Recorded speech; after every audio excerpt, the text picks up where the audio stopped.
Karma is not what you might think it is. We was talking about how much bad luck he must have coming from all those mirrors he broke. It's a force that impacts literally every area of our lives. It shapes absolutely every aspect of your life.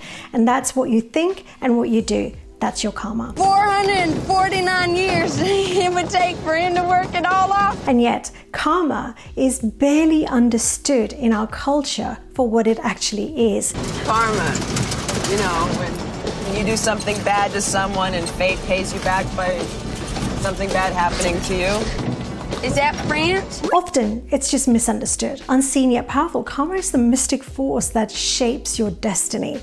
As part of a series on karma, in this video, we'll begin the series by exploring the origins of karma and its different interpretations. Across cultures, the interpretations of karma have multiplied, each adding a fresh dimension to this timeless truth. And yet karma remains a universal principle at its heart, illuminating the interplay between actions, consequences, and personal accountability. So when was karma actually first talked about? Harking back to the ancient Indian texts, the understanding of karma as an invisible consequence to our actions has deep roots. It was the Upanishads that first penned down this profound concept, sparking philosophical deliberations that have spanned centuries. One of the earliest references to the theory of karma shows up in India in the last part of the Shatpat Brahmana, a text better known as the Brihad Aranyaka Upanishad by the sage Yajnavalkya around 700 to 600 BCE. An important text is the 10th among 108 Upanishads. In reference to karma, its author Yajnavalkya says, "Now, as a man is like this or like that, according as he acts and as he behaves, so will he be. A man of good acts will become a good man. A man of bad acts, bad. He becomes pure by pure deeds, bad by bad deeds." And then he goes on to say, "And here they say that a person consists of desires, and as is his desire, so is his will. As is his will, so is his deed. And whatever deed he does, so he will reap."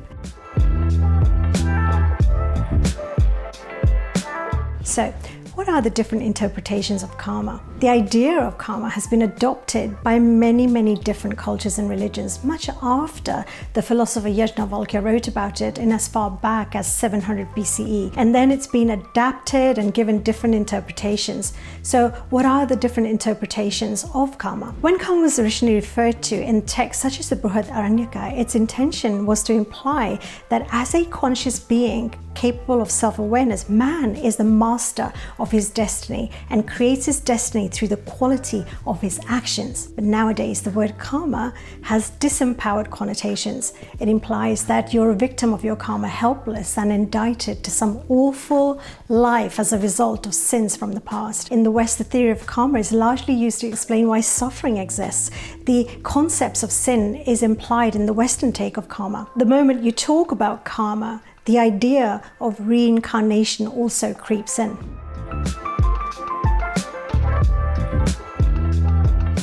The Vedic view is that the cycle of rebirth involves far more pain than pleasure, so that salvation lies in the liberation of the soul from this cycle called moksha. Now, the Jain and the Buddhists also embrace the theory of karma. Jainism says that all matter has sentient life or jiva and therefore is sacred. If left alone without being harmed in any way, it has the possibility to exist in eternal bliss. So the Jain view is not to harm any living being intentionally or unintentionally.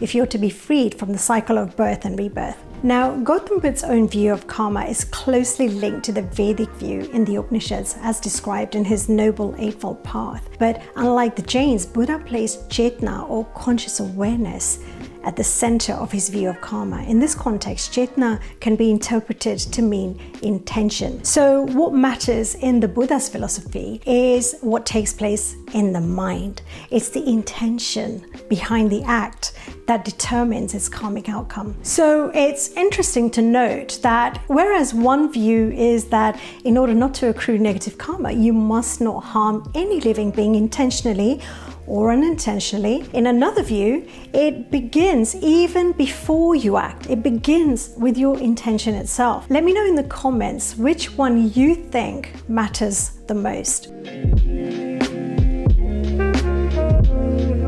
To keep this video short, in another video I'll share with you how karma actually affects every single area of your life, as well as how we are constantly acquiring karma from other people and what to do about it. And if you got value from this video, please do remember to hit the like button. If you haven't yet already, please do subscribe to my channel. It really matters and it makes a big difference, bigger than you know. Your liking, your sharing, and your subscribing to my channel helps YouTube's algorithm to show my videos to others who are really looking for this sort of content. Thank you so much for watching, and I look forward to seeing you in the next video.